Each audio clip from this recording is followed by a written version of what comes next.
Today I want to talk about identifying an underactive thyroid, seeing if it's something that you're suffering from, and how we can naturally boost the thyroid so that your metabolism kicks back into gear so that you start feeling like yourself again.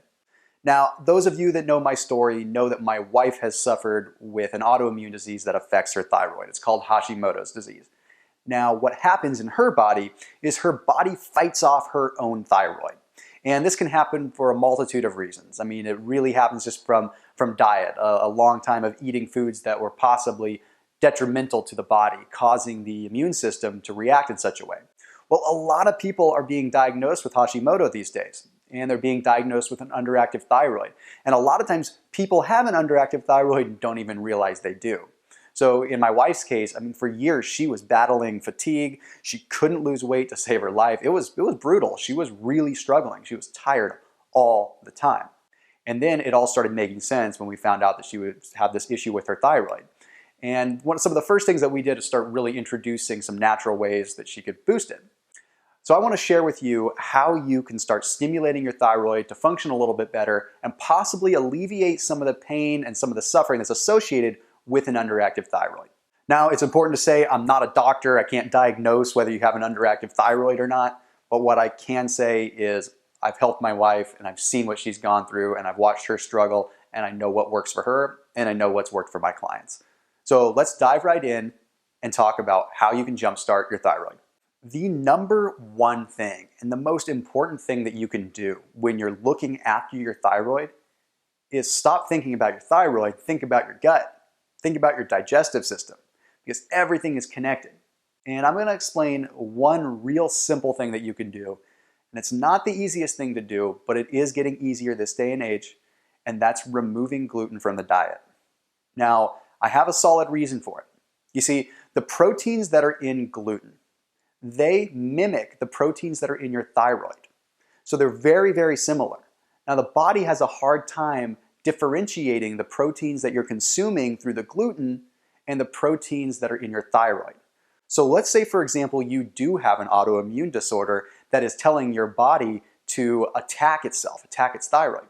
Well, when it sees protein coming in the way of gluten and it thinks it's the thyroid proteins, it's going to trigger that immune response. And not only is that going to render your thyroid a little bit less effective, but it's going to cause an immune reaction where you're going to get inflammation, you're going to feel sick, you're going to feel lethargic, you're going to feel fatigued, you're going to have brain fog. So you may notice when you start paying attention that when you eat gluten, you feel foggy, you don't feel that good. So this isn't all about just, removing gluten because it's a fad diet. There's a legitimate reason behind this. Now, the other thing you have to do is you have to be careful of some grains, like processed grains, refined rice, because the proteins in there can be very similar too. And depending how underactive your thyroid is or how severe your case of Hashimoto is, sometimes even eating grains like rice, brown rice, can cause the same effect. Now, I've talked in a previous video about sprouting your rice, which is a great thing to do. It's a great way to avoid this issue. Soak it in some water. It denatures the proteins a little bit so they change structure so your body doesn't respond to it the same way. So the best trick that I can tell you to do is to try removing gluten for just a couple of days. See how you feel. If you have an increase in energy, then you might want to go to the doctor and get checked out and see if you've got Hashimoto or another issue with an underactive thyroid. Now, in addition to removing gluten, I also recommend you try taking something called ashwagandha.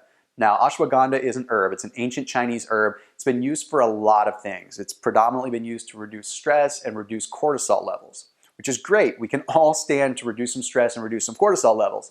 But recently, research has been showing that ashwagandha actually stabilizes T4 levels. Now, T4 is a hormone within your body, and it's the precursor to what is called T3. T3 is thyroid hormone. It's the hormone that your thyroid gland produces. So if your T4 levels are out of whack, then your T3 levels are out of whack, your actual output of the thyroid. So simply taking some ashwagandha can balance that out, alleviate some of those symptoms. And I've seen my wife suffer with having to take levothyroxine, so a pharmaceutical version of T4. And anytime that you can kind of avoid that, the better. Again, I'm not a doctor. I can't say, don't take your medication or take your medication, but I'm all about doing things naturally whenever possible. So go ahead and try some ashwagandha. And the last little tip I want to give you is eat some Brazil nuts. This is a really simple one. Brazil nuts are kind of those bigger, heavier nuts, and they taste really, really good. They've got a lot of texture to them. They've got a lot of body to them, and they've got a nice, obviously, nutty flavor. So Brazil nuts are high in what's called selenium, and selenium also supports the thyroid. It supports T3 and T4 production as well.